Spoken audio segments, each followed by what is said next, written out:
Chapter 30.5, Albert Durer. Albert Durer, 1471 to 1528, was born in the German city of Nuremberg. He earned fame for his painting, drawings, and prints and writings of art. As personality and training, as a boy, Durer received a varied education. The son of a goldsmith, he learned his father's trade. At 15, he began training with a well-known painter and printmaker. A printmaker uses printing to make copies of works of art. He also studied math, Latin, and classical literature. As a young man, Durer traveled through Germany, Italy, and the Netherlands. He became friends with many humanist artists, writers, and thinkers. He studied classical sculpture for years to learn ideal human proportions. He wanted to be able to show the parts of the human body correctly sized in relation to each other. Durer's self-portraits show him to be a fashionable, confident man.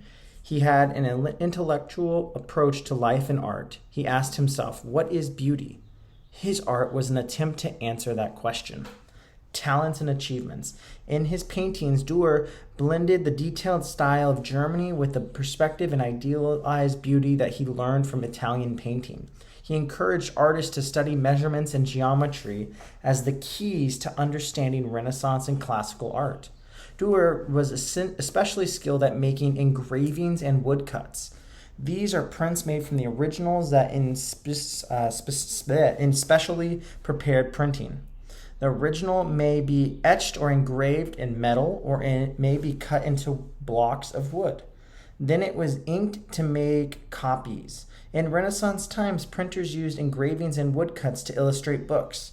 Much of Durer's art shows religious figures. He also painted subjects from myths and did a series of self-portraits. Like other artists of his time, he did many portraits of royalty and wealthy patrons. He worked for years as a court artist for the Holy Roman Emperor Maximilian I. Durer's work is widely admired, particularly his beautiful engravings and woodcuts. These works set a new standard in printing because of their clarity, expressiveness, and fine details. Durer also wrote influential books about human proportions in art. Many modern artists still read these writings.